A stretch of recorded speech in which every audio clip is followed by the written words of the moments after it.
News Jharkhand, मैं नंदिता आपके साथ। आइए नजर डालते हैं आज के समाचारों पर। Globe news Jharkhand sponsored by CTA aviation and hospitality management. राज्य सरकार के तमाम दावों के बीच वैश्विक संकट के इस दौर में निजी स्कूल की मनमानी आए दिन बढ़ती जा रही है। ताजा मामला बिष्टुपुर स्थित मोतीलाल नेहरू पब्लिक स्कूल का है, जहां अब स्कूल प्रबंधन ने 12वीं के बच्चों का नामांकन लेने से इनकार कर दिया। बताया जाता है कि ये वैसे बच्चे हैं जो इस स्कूल में पढ़ते थे और 11वीं की परीक्षा में फेल कर गए थे। हालांकि सभी बच्चों को रीटेस्ट के बाद एडमिशन दिए जाने की बात स्कूल प्रबंधन द्वारा कही गई थी, लेकिन अचानक स्कूल प्रबंधन ने यू टर्न ले लिया और सभी बच्चों को फिर से उसी क्लास में पढ़ाई जारी रखने का फरमान जारी कर दिया है। जिसकी जानकारी मिलते ही आज सभी बच्चों के अभिभावक एमएनपीएस स्कूल पहुंचे और स्कूल प्रबंधन के खिलाफ जमकर नाराजगी प्रकट की। वैसे वैश्विक संकट के इस दौर में निजी स्कूल प्रबंधन और अभिभावकों के बीच टकराव कोई नई बात नहीं है। हालांकि अब समय आ गया है कि सरकार निजी स्कूलों के मामले में सख्ती बरते। 11 मार्च को थोड़े बच्चों के रिजल्ट में खराबी हो गया था, बच्चे फेल कर गए थे, तो हम लोग एप्लीकेशन दिए तो बोला गया था कि 1 हफ्ता के बाद आप लोग का रीटेस्ट लिया जाएगा। कल हम लोग को मैसेज जा रहा है कि सारे पेरेंट्स आके मिलिए। आज हम लोग गए तो बोल रही हैं कि हम रीटेस्ट भी नहीं लेंगे और नहीं हम कन्वर्टेड करेंगे। कितने हैं टोटल? टोटल 18 बच्चे, 28 थे जिसमें बाकी को निकाल दिए। 10 बच्चे तो कर दिए हैं, 18 बच्चे को रोक दिए हैं। एग्जाम कितना? अभी आप लोग किससे मिल रहे हैं? हम लोग आए थे डीसी साहब। क्या मांग कर रहे हैं? उसी मांग कर रहे कि या तो बच्चे को प्रमोट कीजिए या नहीं तो ये रिवीजन नहीं कराएंगे। वैश्विक संकट के बीच देश में 70 दिनों के बाद लॉकडाउन हटा लिया गया। इन सब के बीच जारी एहतियात बरतते हुए काफी रियायतें दी गई है। वहीं बाजार में रौनक देखी गई। वैसे बाजार की रौनक को देखकर ऐसा लगा मानो वैश्विक संकट कोरोना वायरस से हमने जंग जीत लिया हो। कहीं से भी बाजार के भीतर सोशल डिस्टेंसिंग नहीं देखा गया। ऊपर से आज मंगला हाट होने के कारण जमशेदपुर के साक्षी बाजार में खास चहल पहल देखी गई। हालांकि नियमित दुकानदारों ने बताया कि इतने दिनों से बंद पड़े दुकानों की साफ सफाई और सैनिटाइजिंग का काम किया जा रहा है।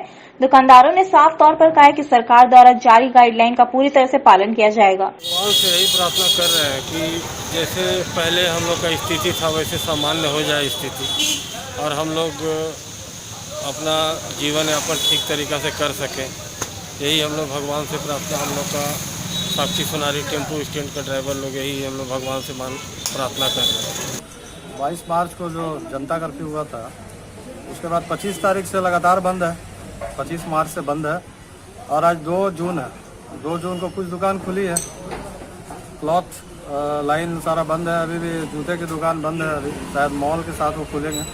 सरकार का गाइडलाइन उसके लिए नहीं आया। अभी ज्वेलर्स खुले हैं, कुछ मशीनरी है, मशीन दुकान है हमारे सामने में, बर्तन की दुकानें हैं, वो सारी दुकानें खुली हैं। परेशानी तो है, कस्टमर का ट्रांसपोर्टेशन ऑटो का भाड़ा बढ़ गया है। पब्लिक घर से निकलने में अभी बहुत संकोच कर रहे हैं। ज़रूरत की जो चीज़ें होंगी उसको लेने के लिए, लेकिन खोलना जरूरी है। वैश्विक संकट के बीच देश में 70 दिनों के बाद लॉकडाउन ने थोड़ी नरमी बरती है। वहीं अनलॉक की घोषणा होते ही ऑटो चालकों को भी जरूरी दिशा निर्देशों के साथ ऑटो परिचालन में राहत का ऐलान किया गया है, जहां आज से जमशेदपुर के करीब 14,000 ऑटो सड़कों पर दौड़ पड़ी। हालांकि यात्रियों के किराए में 3 गुना की बढ़ोतरी की गई है। इससे पूर्व सांची सोनारी ऑटो स्टैंड पर बने विश्वकर्मा मंदिर में ऑटो चालकों ने पूजा पाठ कर अपना काम शुरू किया। वैसे पूजा के दौरान चालकों ने सोशल डिस्टेंसिंग का पालन किया। साथ ही सरकार द्वारा जारी किए गए गाइडलाइन को पूरी तरह से पालन करते हुए ऑटो चलाए जाने का भरोसा दिलाया। मुख्यमंत्री दीदी किचन में गरीब असहाय को नहीं मिल रहा है भरपेट भोजन। आपको बता दें, मुख्यमंत्री दीदी किचन योजना के तहत पोटका प्रखंड मुख्यालय में योजना चलाई जा रही है, जिसमें प्रतिदिन 200 लोगों को भरपेट भोजन दिया जाता है। मगर यहाँ गरीब असहायों को आधा पेट भोजन ही दिया जा रहा है। दाल का नामो निशान नहीं है, सिर्फ भात और सब्जी ही परोसा जा रहा है, जिसकी जाँच कर उचित कार्रवाई होनी चाहिए। पसंद नहीं होते अंदर सब्जी और कम दे, डाल डुला दे, की दे सोयाबीन दे रही है छोला तो এটা হয়ে যাক, পেট ভরি যাবে তোমার? নাই ভরবে। কি করবে ফির? নাই ভরবে আর দিবেন তবে তো এদিকে আর দিবে সরকারে, তবে আনন্দের পেট ভরবে। কারণ তো সব বন্ধই করেছে, আমরা কাই কাজ করতে যাবো যে খাবো? तो इससे पेट भर जाता है आप लोगों का? नहीं। तो क्या करते हैं फिर आप लोग? क्या करते हैं फिर? घर में जाकर खाते हैं। दाल देता है? नहीं। कुछ नहीं। राज्य के अंदर दुकानों को खोलने के संबंध में राज्य सरकार द्वारा दिए गए गाइडलाइन के अनुसार किन दुकानों को खोलना और किन दुकानों को बंद रखना है, उस सूची में फोटो स्टूडियो का कहीं भी जिक्र नहीं किया गया है, जिसके कारण राज्य के तमाम फोटोग्राफरों के सामने असमंजस की स्थिति उत्पन्न हो गई है। फोटोग्राफर एसोसिएशन ऑफ जमशेदपुर की ओर से विगत कई दिनों पहले एक पत्र के माध्यम से राज्य सरकार को फोटोग्राफरों की हो रही खराब हालत से अवगत भी कराया गया था, लेकिन अभी तक सरकार की सूची में फोटो स्टूडियो का कहीं भी जिक्र नहीं किया गया, जिससे काफी सारे फोटोग्राफर परेशान है। हम लोगों ने फोटोग्राफर एसोसिएशन ऑफ जमशेदपुर की ओर से सरकार को एक पत्र के माध्यम से सूचना दी गई थी कि इस लॉकडाउन के दौरान फोटोग्राफरों की स्थिति बहुत ही खराब होते जा रही है। इसकी एक सूचना हम लोगों ने पत्र के माध्यम से सरकार को दी थी, लेकिन अभी तक हम लोगों को कोई भी सूची में नाम नहीं आया है, जिससे हम सारे फोटोग्राफर काफ़ी परेशान हैं। अब क्या बोलना चाहते सरकार? सरकार से यही बोलना चाहते हैं कि कम से कम फोटो स्टूडियो को अपनी सूची के अंदर ले, ताकि हम लोग असमंजस की स्थिति में ना रहें। एक सही गाइडलाइन दें जो हम लोग दुकान खोलना है या नहीं खोलना है। सरकार से हमारी यही मांग। कौन सा स्टूडियो से? मैं सुजीत कुमार गांगुली, गुरु डी के स्टूडियो पसुडी। लॉकडाउन खत्म होने के बाद कोयलांचल की सड़कों पर ऑटो नजर आने लगे, परंतु ऑटो के किराए को लेकर अभी भी ऊहापोह की स्थिति बनी हुई है। इस पर ऑटो चालकों से पूछे जाने पर उन्होंने बताया कि वह अपने ऑटो में 2 सवारी बैठाएंगे। किराए के रूप में पहले ऑटो पर 10 सवारी से जितना लिया जाता था उतना ही पैसा अब 2 सवारी से वसूला जाएगा। ऐसे में ऑटो की सवारी कोयलांचल में आम लोगों के लिए महंगी हो गई है, क्योंकि 5 सवारी का किराया अब 2 सवारी से ही वसूल लेंगे। जरूरत है कि जिला प्रशासन को इस पर ध्यान देने की और ऑटो चालकों को नया किराया तय करने की। ऑटो चलाने का आप लोग का आदेश आ गया है, क्या कुछ कहें? आदेश मिला है, लेकिन उस हिसाब से जैसे 2 आदमी बोले हैं तो 2 आदमी का किराया उस हिसाब से नहीं मिल रहा है, तो हम लोग कहाँ से चला पाएंगे? इसलिए इसको थोड़ा सा बढ़िया से निर्णय ले, कुछ ऐसा मतलब कर दे कि आदमी पैसेंजर बैठे तो देने में हिचकिचाए नहीं है। अगर 100 रुपया, अगर जो जगह 200 रुपया भाड़ा हम लोग को जाते थे, 100 रुपया पड़ेगा 2 आदमी में, ये नहीं पड़ेगा। तो आप क्या ऑटो चलाएंगे कि नहीं चलाएंगे? चलाना तो है सर, तो खाएंगे क्या? आज तो 2-2.5 महीने से बैठे हुए हैं सर, कुछ खाने पीने का नहीं है, घर में बहुत परेशानी हो रहा है। अपना पेट है किसी तरह रह जा रहा है, लेकिन बाल बच्चा है घर में, उसको कैसे रहे? यहाँ तो ऑटो चालक को कोई देवो नहीं किया ना? कोई अभी तक 1 रुपया नहीं, झारखंड सरकार के द्वारा हम लोग को कोई सहयोग मिला। लॉकडाउन में कितना दिक्कत हुआ आप लोग को? बहुत दिक्कत हुआ सर। आज हम ऑटो निकाले हैं घर से, आज उतना दिन के बाद 22 तारीख के बाद आज हम ऑटो निकाले। झारखंड सरकार के नए गाइडलाइंस का स्वागत करते हुए पार्क मार्केट हीरापुर के व्यवसायियों ने सरकार द्वारा कपड़ा, कॉस्मेटिक, सैलून, फुटवेयर के लिए पाबंदी लागू रहने के फैसले पर मंगलवार को विरोध जताया। उन्होंने तय की कि उनकी स्थिति काफी दयनीय हो गई है, सरकार को तुरंत पूर्ण विचार करना चाहिए। 2 माह से भी अधिक समय से दुकान बंद रहने से उनके लाखों रुपए की क्षति हो गई है। विरोध कर रहे हैं भाई, सब चीज़ की दुकानें खुल गई, लेकिन जूते, चप्पल, कपड़े की दुकान, रेडीमेड की दुकान आखिर क्यों नहीं खुल रही है? सरकार को एक चीज़ के बारे में सोचना चाहिए, वो जो है ना गरीबों का मसीहा बताती है अपने आप को। झारखंड के अंदर लाखों लाख जो है ना मजदूर भी काम करता है, जिनके घर में चूल्हे नहीं जल रहे हैं। कम से कम उनके बारे में सोचिए, हमारे बारे में नहीं सोच रहे हैं तो। और हमारे घर की स्थिति ऐसी हो गई कि ना बच्चों की फीस दे पा रहे हैं, ना घर का राशन ला पा रहे हैं, मैंने बस से बदतर हो चुके हैं। सरकार से निवेदन है, जैसे हर चीज़ की दुकानें खुल रही हैं, हमको भी खोलने की परमिशन दी जाए। आगे क्या बात करेंगे? आगे बस यही है कि हम लोग विरोध करते रहेंगे, जब तक नहीं खोलेगा विरोध करते रहेंगे। Vinod Kumar Bhatia, park market Hirapur. चलिए, आप लोग किस लिए विरोध कर रहे हैं, किनका विरोध कर रहे हैं? हम विरोध कर रहे हैं, सरकार हम लोग साथ अन्याय की है। जो कपड़ा व्यवसाय, जूता, चप्पल, कॉस्मेटिक, सैलून, खिलौना, इस पर ध्यान नहीं दिया गया। जो लॉकडाउन में सारे व्यापारी तन मन धन से सरकार को मदद किए, उसके बीच भी हम लोग से अन्याय किया गया, बाकी सब दुकान खोला गया। हम सरकार से मांग करते हैं कि हमने क्या गुनाह किया जो हम लोग का आप छोड़ के बाकी सबको खोल दिया। हम सरकार से मांग करते हैं कि हम लोग को भी जल्द से जल्द खोलने का आदेश दीजिए।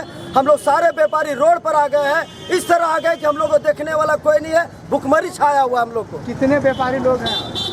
व्यापारी झारखंड में अनगिनत है, सबके साथ अन्याय हुआ।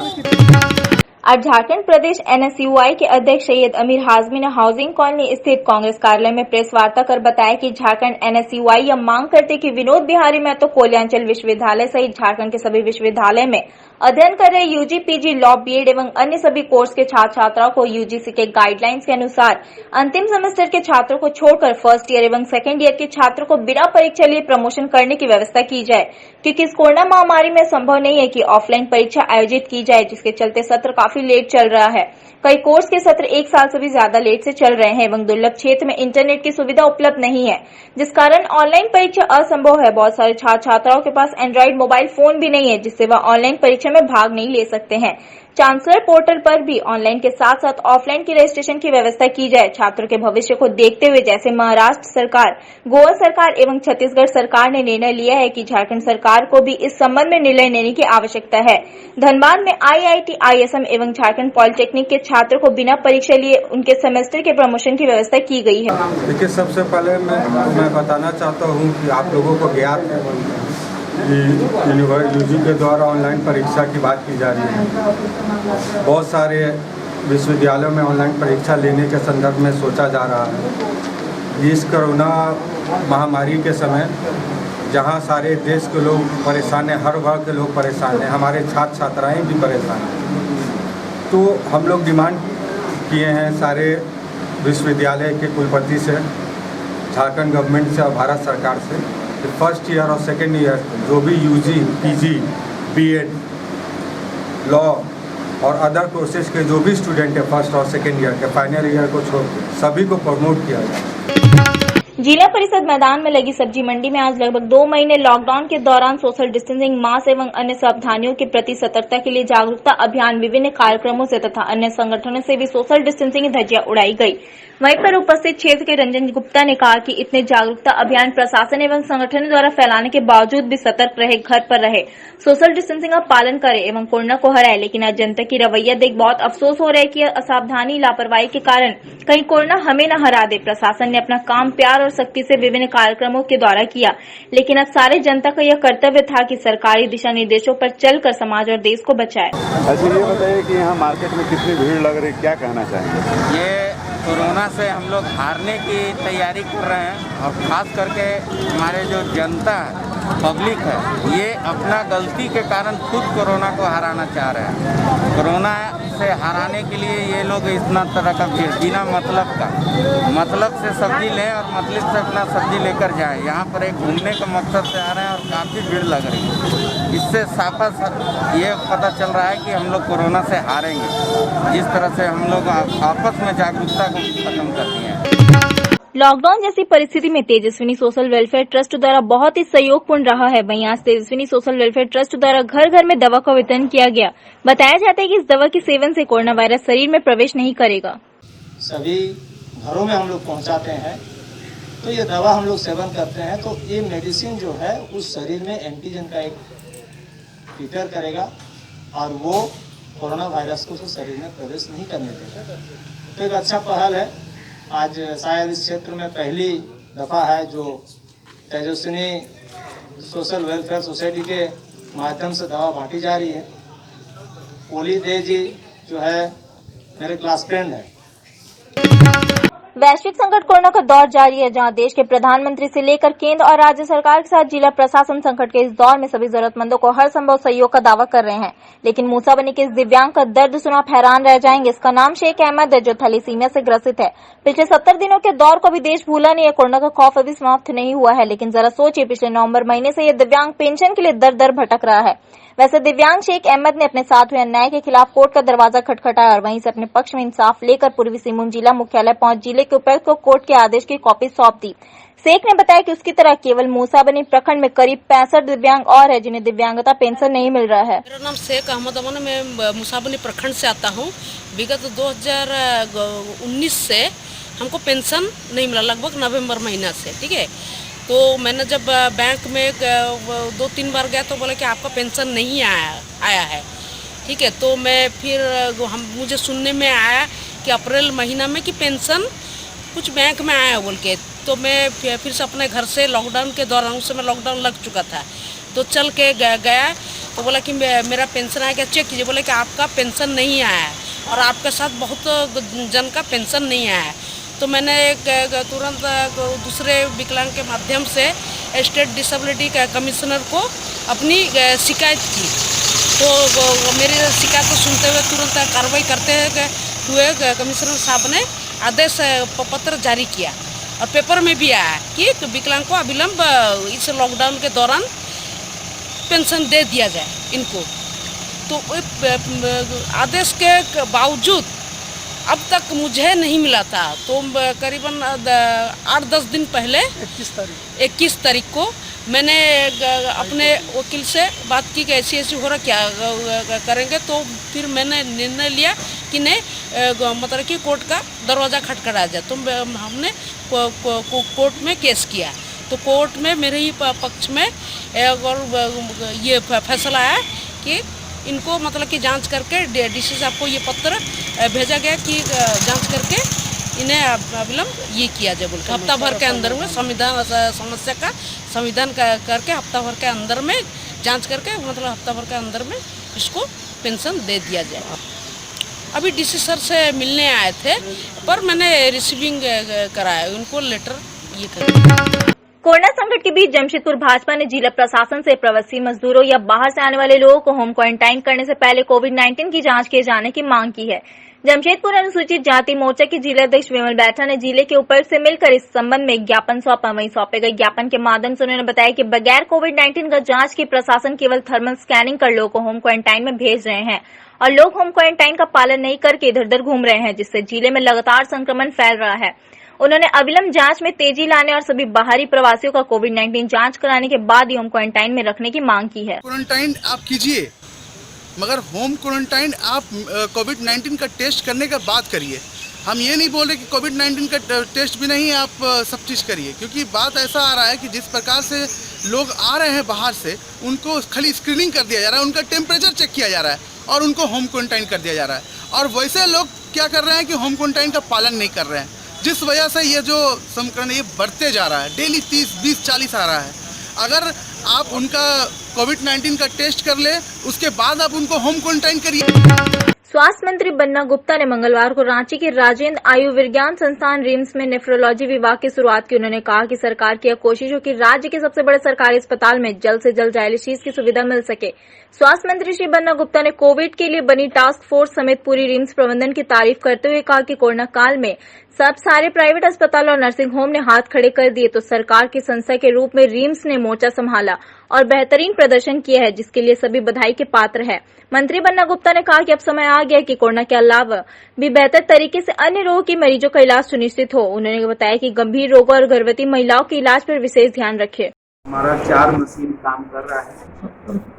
उस गति को तेज करने के उद्देश्य से हम लोगों ने हमारी डॉक्टर प्रज्ञा जी को यहाँ पर जो है नियुक्ति दिया है और इसके साथ हम लगातार प्रयास कर रहे हैं और आगे करेंगे कि डायलिसिस की एक बड़ी व्यवस्था यहाँ कायम हो, जिस बड़ी व्यवस्था से गरीबों को जो डायलिसिस के लिए अथाह पैसा खर्च करना पड़ता है, वो पैसा उनका बचे, कम से कम पैसा खर्च हो और जो सरकार के द्वारा प्रदत्त जो मुख्यमंत्री गंभीर स्वास्थ्य लाभ योजना है, आयुष्मान भारत है, माननीय मुख्यमंत्री स्वास्थ्य लाभ योजना है और जो है बीपीएल के लोग हैं, वो सारे लोगों को हम फ्री ऑफ कॉस्ट जो है इलाज कराए।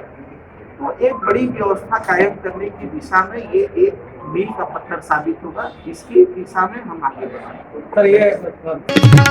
जमशेदपुर पुलिस की प्रताड़ना से तंग आकर एक मजदूर ने अपने बाइक को आग के हवाले कर दिया। वैसे मजदूर ने बताया कि हर दिन मानगो पुल पर ट्रैफिक पुलिस उन्हें रोककर पैसों की मांग करती है। मजदूर का नाम राजेंद्र प्रसाद है और वह मानगो की न्यू कुमरुम बस्ती का रहने वाला है। घटना के संबंध में राजेंद्र प्रसाद ने बताया कि उसके पास हेलमेट और गाड़ी के सभी कागजात रहने के बाद भी हर दिन मानगो पुल पर तैनात पुलिस कर्मियों द्वारा जबरन पैसों की मांग की जाती है। आज भी वाहन चेकिंग के दौरान जबरन पुलिस द्वारा उनसे 700 रुपए के जुर्माना चुकाने को कहा, जिससे उन्होंने अजीज होकर अपनी गाड़ी को आग के हवाले कर दिया। वहीं आग की सूचना मिलते ही दमकल विभाग की गाड़ी मौके पर पहुंची, लेकिन जब तक आग पर काबू पाती तब तक पूरी मोटरसाइकिल पूरी तरह से जलकर खाक हो चुकी थी। बड़ा सवाल यह है कि आखिर वह इंसान पुलिस की प्रताड़ना से कितना दिन प्रताड़ित हुआ होगा कि उसे अपनी बाइक में आग लगानी पड़ी। फिलहाल जमशेदपुर पुलिस मामले की तफ्तीश में जुट गई है। कि मानगो चौक पर एक आदमी अपने गाड़ी में आग लगा दिया, कारण नहीं है, कारण तो आने के बाद हम आया उसके बाद पता चला। अब इसको हम क्या बताएं, अब दोनों पक्ष अपना लिखित करेंगे शिकायत। आग लगाया है जिससे विधि व्यवस्था की समस्या उत्पन्न हुई है। कि जब प्रशासन मनमानी करेगा तो भाई हम यहाँ लोग पुलिस है, हमको हेलमेट था, मांग था, सब कुछ था। ये लोग डेली जो गाड़ी के पकड़ेगा 100 रुपया भी दीजिए, छोड़ देगा लोग। और थाना वाले आदमी गए और हमको उठा के बड़ियारी, जो हम गिरे हुए थे, हम पैदल जी मतलब कि मानगो चौक में होगा स्टैंड से, गाड़ी के आग हम लगाए। ये चलते लगाएं कि ये लोग डेली पैसा कहाँ से लाएंगे? कोरोना में खाने के ठीक नहीं है, आप पैसा क्यों देंगे भाई? काहे देंगे? 700 फाइन को क्या चीज़ का फाइन? अरे ना फाइन मेरे जी में सब चीज़ है 702। यहाँ मानगो चौक में आप भी आइए, सुबह हमें सिविल में वहाँ ला के रखिए, जो जिसका हेलमेट नहीं रहा 700 पैसा दो। मेरे जी में क्या प्रूफ रहेगा? सब जल गया माचिस मार के। पेट्रोल काहे के लाएंगे? गाड़ी में तो पेट्रोल है ना, निकालेंगे कहेंगे, वही माचिस मार दिए। भाई प्रशासन हमको नहीं चलने देगा तो हम नहीं चलेंगे ना, ऐसा ही माचिस मार दिए। पैसा कहाँ से रहेगा? मतलब कि गरीब खाने का नहीं है, हम लोग तो कुली कबाड़ी के काम करते हैं स्टैंड में। प्रशासन से इतना तंग आ गए हैं कि ये लोग जीने नहीं दे रहा। हम करक था न्यू कुदरू बिग बाजार के पीछे बस स्टेशन में कुली के काम करते हैं, वही मतलब कि अथी का जो हौकीड़ी का। नाराज होकर नहीं, मतलब कि मान लीजिए कि प्रशासन के हम कहाँ से देंगे? खाने के लिए मर रहे हैं तो हम पैसा कहाँ से देंगे?